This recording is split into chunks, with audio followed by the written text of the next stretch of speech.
Assalomu alaykum hurmatli YouTube ishqibozlari. 10 aprel 2025-yil oldimizdagi sort Handon pistani tog' pistasi hisoblanadi. Tog' pistasi juda ham serhosil sortlardan, ta'mi ham juda ham mazali. Hozir buni hosildorligini ham ko'rib qo'yamiz. Sizlarga yaxshi informatsiyani beraman, like bosib qo'yasizlar. Nimaga mana shu bosqichda qaranglar, gulladi, gulidan o'tdi. Bargi yashillik holatiga yetib keldi, bargini ko'rsatishni boshladi. 8-bargi 7 yoshga to'lgan daraxt.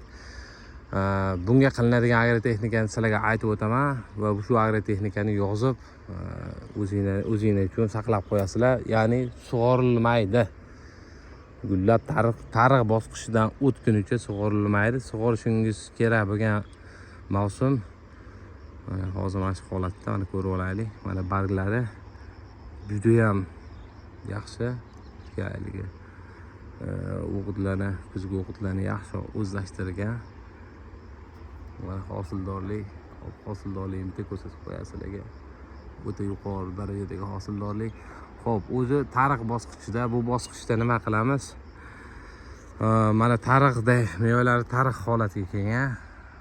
Mana shu tariq bosqichi, aynan shu bosqichda biz kalsiy borni qo'llashimiz shart. Kalsiy bor eslab qolamiz. Kalsiy va bor. Kalsiy bor desangiz o'zi bilinadi. Kalsiy borni qo'llashimiz shart. Hurmatli bog'bonlar, juda ham muhim kalsiy bor.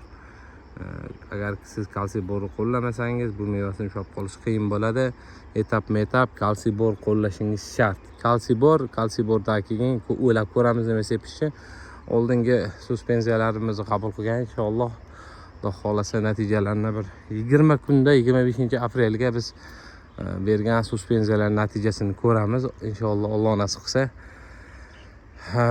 Juda ham yaxshi kasallikka chidamli daraxtlardan bittasi.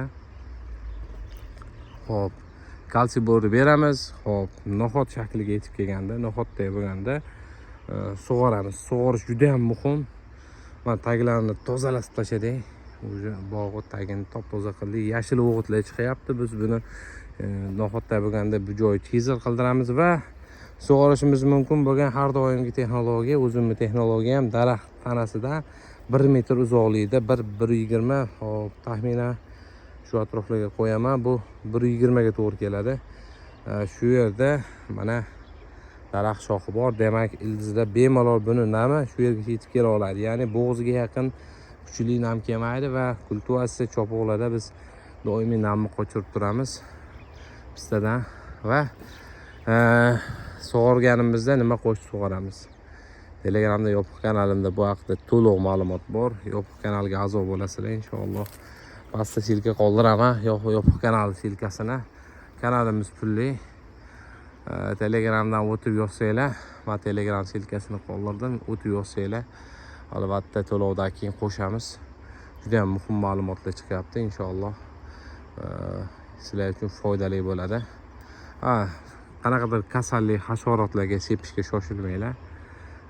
15-20-apreldan keyin xudo xolasa uni ham kasallikka qarshi ham dorisini aytaman.